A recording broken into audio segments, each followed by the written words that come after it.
আজকে সবচেয়ে tasty milk cake তৈরি করেছি ব্রেড দিয়ে। এত সহজে রেসিপিটা তৈরি হয়ে গেছে যে আমি তো এবার থেকে বারবার বানাবো। প্রথমেই আমি এখানে ব্রাউন ব্রেড নিয়ে এটাকে একটা মিক্সি জারের মধ্যে দিয়ে ভালো করে গ্রাইন্ড করে নিয়েছি। এবারে এটাকে একটা বড় প্যানের মধ্যে দিয়ে ভালো করে রোস্ট করে নেবো, ঠিক যেভাবে ব্রেড ক্রাম্বস তৈরি করা হয়। আর এখানে খানিকটা চিনি নিয়ে আমি এটা ক্যারামেল তৈরি করে নিচ্ছি। এটা লো ফ্লেমে একদম আস্তে আস্তে করতে হবে। আর ক্যারামেলটা রেডি হয়ে গেলে তার মধ্যে আমি জাল দেওয়া দুধ এর মধ্যে অল্প অল্প করে অ্যাড করছি। তারপরে যে রোস্টের যে ব্রেডটা ছিল সেটাও এর মধ্যে অ্যাড করে দিলাম। দিয়ে হালকা হালকা করে নেড়েচেড়ে নিচ্ছি। আর ১ কাপ মতো পাউডার মিল্ক আর ৩ চামচ এতে ঘি অ্যাড করব। দিয়ে ভালো করে নেড়েচেড়ে যতক্ষণ না পর্যন্ত একদম টাইট একটা ডো মতো তৈরি হয়ে যাচ্ছে ততক্ষণ নাড়তে চাড়তে হবে। আর এখানে একটা স্টিলের প্লেটের মধ্যে আমি খানিকটা ঘি লাগিয়ে নিলাম। দেওয়ার পর এখানে এটা সেট করে নেওয়ার জন্য হালকা হালকা করে চেপে দিচ্ছি। এটা ১ ঘন্টা ফ্রিজে রেখে দিয়েছিলাম, খুব ভালোভাবে সেট হয়ে গেছে। এটা একটা প্লেটের মধ্যে ঢেলে নিচ্ছি। নেওয়ার পর আমি ওপরে খানিকটা কাজু দিয়ে এটা গার্নিশ করে দিচ্ছি।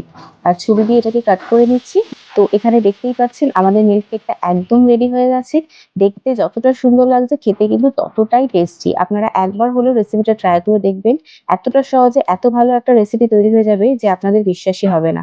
রেসিপিটা ভালো লাগলে অবশ্যই একবার ট্রাই করবেন। আর ভিডিওটা কেমন লাগলে অবশ্যই জানাবেন। ভালো লাগলে একটা লাইক করে দেবেন আর আমার চ্যানেলটিকে সাবস্ক্রাইব করে দেবেন। আবার কালকে দেখা হবে। টাটা।